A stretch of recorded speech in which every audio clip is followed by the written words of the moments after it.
Peace and joy and prosperity and all the great things are here for you now. I speak that and I believe that, but it's more important that you believe that. Speaking of the word belief, we have a lot of beliefs running through our head, through our brain, through the form of mental programming. And we all have this character that we call the devil.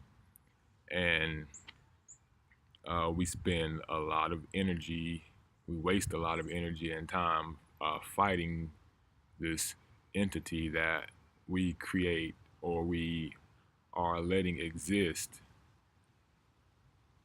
in our mind, in our thoughts, in our hearts. But you don't have to do that. And since we're going on that story and we're speaking of the devil, I'm going to show some proof in Bible verses where the guy that everybody praises, Jesus, in the story, he tells you that you are just like him, and he shows you on one occasion how he easily defeated the devil. And he tells you how to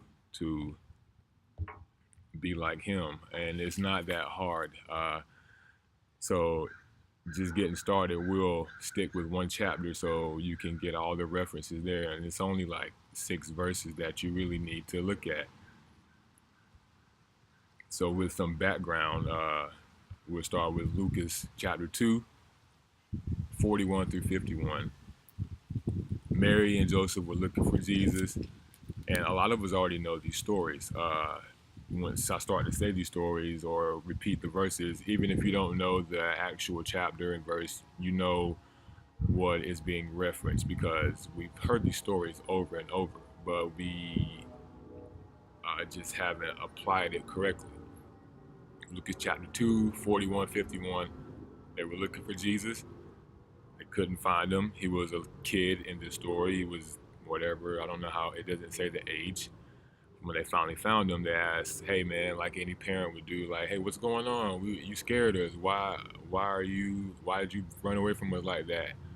His only response was, "Don't you know that I should be in the house of my father?"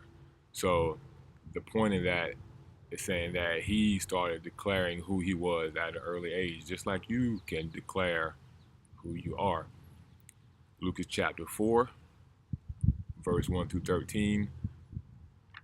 Sometime later, Satan, this is one of his appearances, and he doesn't even have many appearances in the Bible. They don't talk about this character unless they're talking about somebody who did something and they want to blame it on this scapegoat.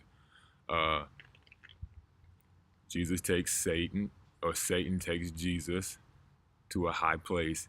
He points at all the things that he says he owns, says it was given to me. So somebody gave this man something, this entity something, this devil something. Stuff was given to him, and he tried to tempt Jesus by saying, just worship me and I will give it to you. And Jesus said, in short, no. And he let Satan know that all the good things belong to his father, and since he is his father's son, they all belong to him. Something of those words. Again, we know these stories. The point of that being, again, Jesus used his words and said, no, he didn't need to worship someone beside him, a man in that case, or spirit. He didn't need to worship anything outside of him. He worshiped what was inside of him, those thoughts that he knew. Lucas chapter 8, 19 and 21. Somebody again was looking for Jesus. When they came to him in wherever he was at, the temple, they said, hey, your brothers and sisters are looking for you. Which I didn't even know he had brothers and sisters, but his only response was, my brothers and sisters are those that hear the word of God and put it in practice. So that's another instance in where he's just using his words and he's telling you that you can do that too, because anybody can hear. Not a lot put in practice, but that's your own fault. Same chapter, Lucas 8, verse 22 through 25. He was with his disciples that were with him all the time after they were chosen. So they knew how to be like him because they had firsthand eyewitness. They're writing the stories about this guy anyways. There's no books written by Jesus apparently, but we have all of his disciples and other people writing stories about him. So they knew and saw what he could do, but yet they were crossing a lake, so says the story, and a storm came and they all got scared. But Jesus came out of his meditating or praying and spoke calmly to the storm. The storm calmed. And then he just asked them, well, hey, where's your faith? Why are you afraid? Why should you be afraid? Especially if you know, like Jesus knows, and Jesus is telling you that you are just like him. Moving forward, Lucas chapter 9, 37 through 45. Jesus again came from doing his work. Some guy ran up on him and said, hey, my son has a demon in him. Can you help me? I asked your guys, the disciples, to do it. They couldn't do it. Jesus' first response was, until when do I have to be here to support you? How long do I have to keep showing you this? Bring your son here. Son came. Before he could even get close, Jesus used his words and got exposed, it got rid of the demon, the devil, the bad spirit. They don't even call that a demon when it says they got the shit, they just call them bad spirits. So that's another point to let you know that this character named Satan ain't really doing nothing. He can't do nothing. It's always up to you. Lucas 11, 14 through 28. The moral of that story is when he says, those that are against me are those that are not with me. Something along those lines. I know you get what I'm saying. Whatever Jesus was doing was helping people, and people respected him for that. They were following him because he was teaching them new ways, and apparently that was shunned upon, not by any demon, any Satan, because Satan never stopped Jesus from doing his work.